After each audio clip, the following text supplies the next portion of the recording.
कहते हैं दुनिया में मन सबसे ज़्यादा शक्तिशाली चीज़ होता है। अगर किसी चीज़ को तुम पूरे मन से चाह लो तो तुम उसे हासिल कर सकते हो। ये मैं नहीं कहती, यह सभी महापुरुषों का कहना है। लेकिन अगर यह सत्य है, ये सच है, तो हम जो अपने मन से चाहते हैं वह हमें हासिल क्यों नहीं होता। भाई, कोई भी इंसान अपने मन में दुख तो नहीं चाहेगा, लेकिन वो रहता तो दुखी है। हर इंसान अपने मन से तो कामयाब होना चाहता है, खूब पैसा कमाना चाहता है, लेकिन फिर भी वह कामयाब नहीं होता। भला ऐसा दुनिया में कौन इंसान होगा जो अपने मन में यह चाहेगा कि मैं ना कामयाब रहूं या मैं पैसा ना कमाऊं। सोचने की बात है तो इसमें दो चीजें निकलकर सामने आती हैं। या तो वह महापुरुष गलत थे जिन्होंने यह बात बोली कि मन से चाही हुई चीज हासिल हो जाती है, या फिर हम गलत हैं। आज की इस कहानी में आपको एक ऐसा मंत्र पता चलेगा जिससे आप यह समझ पाएंगे कि अपने मन से कोई भी चीज कैसे करवाई जाती है, मन में किसी भी बात का बीज कैसे बोया जाता है। इस कहानी से आपको अच्छी तरह से समझ में आ जाएगा और इससे आप यह भी समझ पाएंगे कि आकर्षण का नियम, लॉ ऑफ अट्रैक्शन कैसे काम करता है। एक बार की बात है, एक आदमी के जीवन में सिर्फ दुख ही दुख थे। वह जो भी काम करता उस बेचारे का वह काम पूरा ही नहीं होता। घर में आता तो घर में क्लेश बना रहता, किसी से कोई मदद मांगता तो कोई उसकी मदद नहीं करता।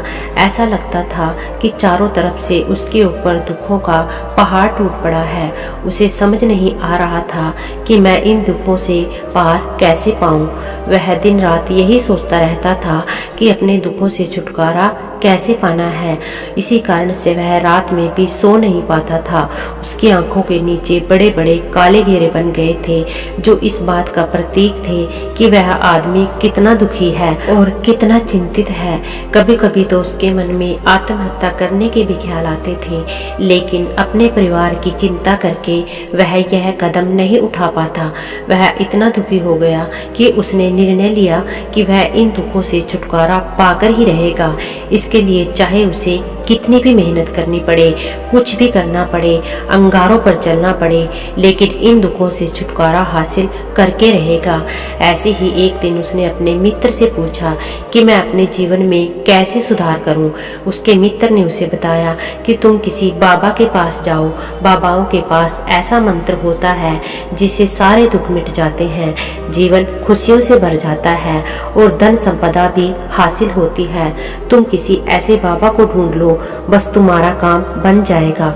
उस आदमी के मन में यह बात पूरी तरह से पक्की बैठ गई कि कोई बाबा मेरा दुख दूर कर सकता है, और इसलिए उसे किसी भी बाबा के बारे में पता चलता तो वह उस बाबा के पास पहुंच जाता, उस बाबा को अपनी समस्या बताता और उससे उसका समाधान पूछता और कहता कि बाबा, मैं कुछ भी करने के लिए तैयार हूँ, लेकिन मेरी इन समस्याओं से मुझे छुटकारा दिला दीजिए।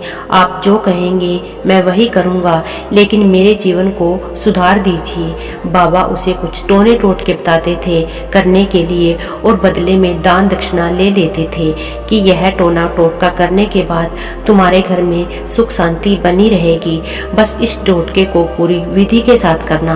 वह आदमी घर लौटकर पूरी विधि के साथ टोने टोटके करने लगा, लेकिन बहुत टोने टोटके करने के बाद भी उसके जीवन में कुछ बदलाव नहीं आया। इसके विपरीत उसका जीवन और ज्यादा दुखी हो गया।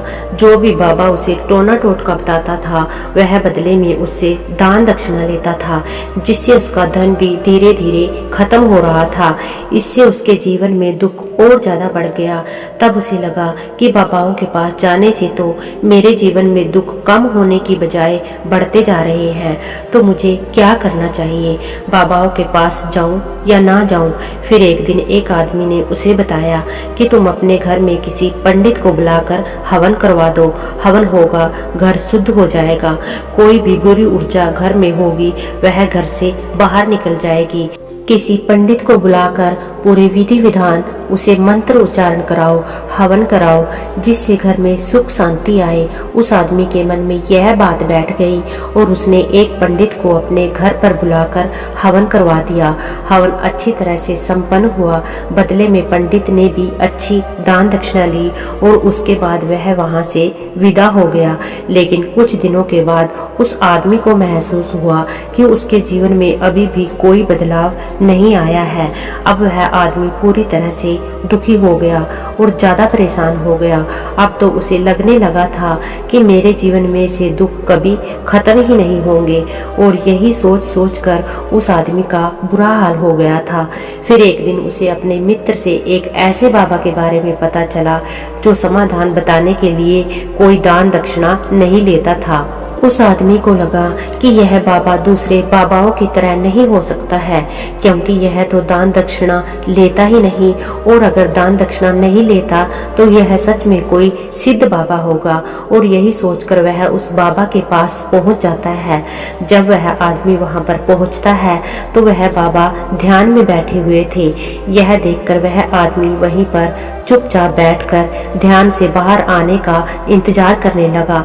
थोड़ी देर बाद बाबा ने आंखें खोली तो सामने एक दुखी और परेशान युवक को बैठे देखा। उसकी आंखों के नीचे काले घेरे देखकर वह समझ गए कि यह आदमी अपने जीवन में कितना परेशान है। उसे संबोधित करते हुए बाबा ने पूछा कि बच्चा, क्या चाहते हो? बाबा के पास क्या लेने आए हो? उस आदमी ने कहा कि बाबा, मैं अपने जीवन से बहुत परेशान हूँ। मैंने इन दुखों को दूर करने के लिए बहुत सारे रास्ते अपनाए, हर वो तरकीब करके देखी जो किसी बाबा ने मुझे बताई, हर वो काम किया जो कोई भी इंसान ने मुझसे करने को कहा, लेकिन मेरे जीवन में दुखों में कोई कमी नहीं आई। बाबा, इसके विपरीत मेरे जीवन में दुखों में बढ़ोतरी हो गई है। मुझे समझ में नहीं आ रहा है कि मैं क्या करूं। कभी कभी तो मैं आत्महत्या करने की सोचता हूं, लेकिन मैं अपने परिवार की सोचकर मैं यह कदम नहीं उठाता हूं। मैंने आपके बारे में बहुत सुना है बाबा, और मैं बहुत उम्मीद के साथ आपके पास आया हूँ।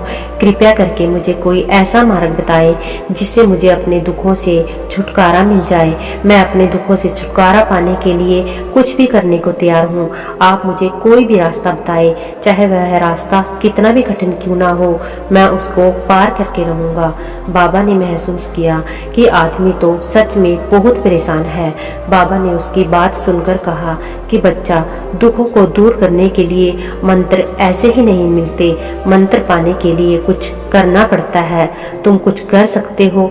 यह सुनकर पहले तो उस आदमी ने सोचा कि यह बाबा भी मुझसे दान दक्षिणा मांगेंगे, लेकिन और कोई रास्ता न पाकर उस आदमी ने कहा, बाबा, आपको जितना भी दान दक्षिणा चाहिए मैं देने के लिए तैयार हूँ, लेकिन आपका मंत्र सच्चा होना चाहिए, वह पूरा होना चाहिए, उसका फल मुझे मिलना चाहिए। इसके बाद मैं आपको जो भी दान दक्षिणा लेना चाहते हो मैं आपको दे दूंगा। बाबा ने कहा, दान दक्षिणा तो बहुत छोटी चीज है, मुझे वह नहीं चाहिए। इस पर वो आदमी सोच विचार करके बोला, तो बाबा, मैं अंगारों पर चलने के लिए भी तैयार हूँ, आप मुझे बस आज्ञा दीजिए। बाबा ने कहा कि अंगारों पर चलने वाली छोटी चीज मैं तुमसे नहीं कराने वाला हूँ। मैं जो तुमसे कराने वाला हूँ वह बहुत कठिन मंत्र है, उसे पूरा कर पाओगे? उसने कहा, बाबा, आप मुझे बताइए तो सही, मुझे करना क्या होगा? मैं कुछ भी करने के लिए तैयार हूँ। इस पर बाबा ने उसे कहा कि यहाँ से जब तुम अपने घर जाओ तो रास्ते में अपने मन में यह दोहराते जाना कि मैं सुखी हूँ, मैं सुखी हूँ। बार बार अपने मन में यही दोहराना, और याद रहे जुबान पर यह नहीं आना चाहिए कि यह सिर्फ मन में दोहराना है। यह सुनकर वो आदमी बोला, बाबा, बस इतनी सी बात, यह तो मैं चुटकी बजाते कर लूंगा, लेकिन इससे होगा क्या? बाबा बोले कि इस मंत्र को करके तो देखो, वैसे भी तुमने इतने बाबाओं के मंत्र किए हैं, तो इस मंत्र को भी करके देख लो।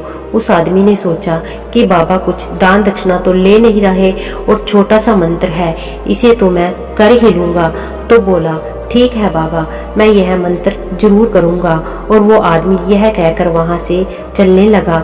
लेकिन जैसे ही वह चलने लगा तो पीछे से बाबा ने बोला कि बच्चा, एक बात याद रखना, जब तुम यह मंत्र अपने मन में दोहराना तो तुम्हारे मन में बंदर के विचार नहीं आने चाहिए, बंदर का ख्याल भी नहीं आना चाहिए, तो ही यह मंत्र सिद्ध होगा। आदमी बोला, मुझे तो आज तक बंदर का कोई विचार नहीं आया, तो अब क्यों आएगा? आप चिंता मत करिए बाबा, मैं इस मन में यही दोहराऊंगा कि मैं सुखी हूँ, मैं सुखी हूँ। इसके अलावा बंदर का कोई भी विचार मेरे मन में नहीं आएगा। यह कहकर वह आदमी वहां से चल देता है। वह अपने मन में मैं सुखी हूँ, मैं सुखी हूँ यह दोहराता हुआ थोड़ी दूर ही चला था कि उसके मन में अचानक बंदर का ख्याल आ गया। बंदर का ख्याल एक बार आया और चला भी गया। लेकिन उस आदमी ने सोचा, आज तक तो मुझे बंदर का कोई भी विचार नहीं आया, यह आज बंदर का विचार क्यों आ गया? और ऐसे करके उसने उस बंदर के विचार को पकड़ लिया और वह यह भूल गया कि मुझे क्या मंत्र दोहराना था, और वह बंदर के बारे में सोचने लगा। जब थोड़ी देर बाद फिर से उसे होश आया तो फिर से वह वही मंत्र दोहराने लगा जो बाबा ने उसे बताया था कि मैं सुखी हूँ, मैं सुखी हूँ। लेकिन अचानक से उसे एक बंदर दिखाई दिया और यह देखकर फिर से उसके मन में बंदर का विचार उठ गया और यह देखकर वह इस विचार को बाहर फेंकना चाहता था। वह चाहता था कि मेरे अंदर किसी तरह से भी बंदर का विचार ना आए, लेकिन उसे तो सामने बंदर ही दिखाई दिया। ऐसे ही जद्दोजहद करते करते घर पर पहुंच गया। घर पर पहुंचने के बाद अपनी पत्नी को कहा, हे बंदरिया, मुझे खाने में बंदर परोस दो। और जब उसे एहसास हुआ कि उसने क्या बोल दिया तो वह अपने बाल नोचने लगा और दीवारों में सर मारने लगा कि आज तक मुझे बंदर का कोई विचार नहीं आया और आज मुझे यह क्या हो गया है कि मुझे हर जगह बंदर ही बंदर नजर आ रहे हैं। यह कैसी माया है? यह सोच सोच कर वह आदमी रात भर सो ही नहीं पाया। रात भर करवटें बदलता रहा और सुबह उठकर सीधे उसी बाबा के पास पहुंच गया और उसके चरणों में गिरकर कहा कि बाबा, पता नहीं क्या चमत्कार हो रहा है, आज तक मुझे बंदर का कोई विचार नहीं आया, लेकिन कल से जब से आपने मुझसे कहा है कि बंदर का विचार नहीं आना चाहिए, तब से मुझे हर जगह बंदर ही बंदर नजर आ रहे हैं। उस आदमी ने कहा कि बाबा, मुझे तो आपके पीछे पेड़ पर बैठा बंदर केले खाते हुए दिखाई दे रहा है, यह क्या हो रहा है बाबा? यह सुनकर बाबा हंसने लगे। हा हा हा बच्चा, मन का जाल एक ऐसा जाल है जिसे समझ पाना इतना आसान नहीं है। बंदर तो तुम्हारे रास्ते में पहले भी आते थे। जब तुम मेरे पास आए थे तो इन्हीं पेड़ों पर यह बंदर घूम रहे थे, लेकिन तब तुम्हारे ध्यान में यह बंदर नहीं था, तब तुम्हारे ध्यान में सिर्फ दुख थे। इसके अलावा बाबा ने उसे बताया कि बच्चा, हम जिस चीज से दूर भागना चाहते हैं वही चीज हमारे मन में बहुत गहरे से प्रविष्ट हो जाती है और हमारे अंतर्मन में समा जाती है। असल में हम जिस चीज से छुटकारा पाना चाहते हैं उससे छुटकारा इसलिए पाना चाहते हैं कि वह हमारे साथ बहुत गहरे से जुड़ी हुई है, और हम जितना भी उससे छुटकारा पाना चाहते हैं वह उतनी ही गहरी हमारे मन में बैठती चली जाती है और आखिरकार हमारे अंतर्मन में छा जाती है। और ऊपर से तो हम चाहते हैं सुखी होना कि मैं सुखी हूँ, सुखी हूँ। हमारे होठ भी यही बोलते रहते हैं, लेकिन हमारे मन में दुख समाये होते हैं। हमारे विचारों में, हमारे मन में दुख ही दुख दिखाई देते हैं। इसलिए अपनी जुबान से बार बार यह बोलने से कि मैं सुखी हूँ, मैं सुखी हूँ, हम सुखी नहीं होंगे जब तक यह मंत्र हमारे अंतर्मन में प्रविष्ट नहीं होगा। इस पर उस आदमी ने पूछा कि बाबा, लेकिन यह मंत्र हमारे अंतर्मन में प्रविष्ट कैसे होगा? यह सुनकर बाबा ने कहा कि बच्चा, अपने दुखों से लड़ना बंद कर दो। जब तक तुम अपने दुखों को दूर करने की सोचते रहोगे तब तक वो दुख तुमसे चिपके रहेंगे, तब तक वो दुख तुम्हारे अंतर्मन पर अपना राज बनाए बैठे रहेंगे।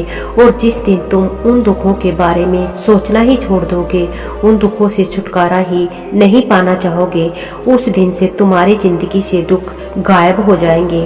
क्योंकि किसी भी चीज से छुटकारा पाने के लिए हमें उस चीज के बारे में सोचना पड़ता है, और हम जितना भी उस चीज के बारे में सोचते हैं वह उतनी ही गहरी हमारे मन में प्रविष्ट होती चली जाती है। हम अधिकतर समय दुखों के बारे में ही सोचते हैं। हम यही सोचते हैं कि हमारे जीवन में दुख है और हमें इससे छुटकारा पाना है। इसी वजह से बार बार सोचने से वो दुख हमारे अंतर मन में प्रविष्ट हो जाते हैं और हमें एहसास भी नहीं होता। इसलिए अगर तुम दुखों से छुटकारा पाना चाहते हो तो दुखों से छुटकारा पाने के बारे में सोचना छोड़ दो, तुम्हें दुखों से छुटकारा मिल जाएगा। अक्सर आदमी धूम्रपान छोड़ना चाहता है, शराब छोड़ना चाहता है, सुबह अपने आप से यह वादा करता है कि मैं कोई गलती नहीं करूंगा, लेकिन शाम को जब लौटता है तो नशे में चूर होकर लौटता है। ऐसा क्यों होता है? जो हम सोच रहे हैं वह पूरा नहीं कर पा रहे हैं। असल में हम उस चीज को बहुत ज्यादा तवज्जो दे रहे हैं, उस चीज को बहुत ज्यादा अहमियत दे रहे हैं। जब हमारा मन उस चीज के बारे में जितना ज्यादा सोचेगा, शराब या धूम्रपान छोड़ने के बारे में या कोई भी गलत काम छोड़ने के बारे में जितना ज्यादा सोचेगा, हमारा मन उतना ही उस चीज के पीछे ज्यादा भागेगा। हमें उस चीज से लड़ना नहीं है, बल्कि बिना सोचे गुजर जाना है।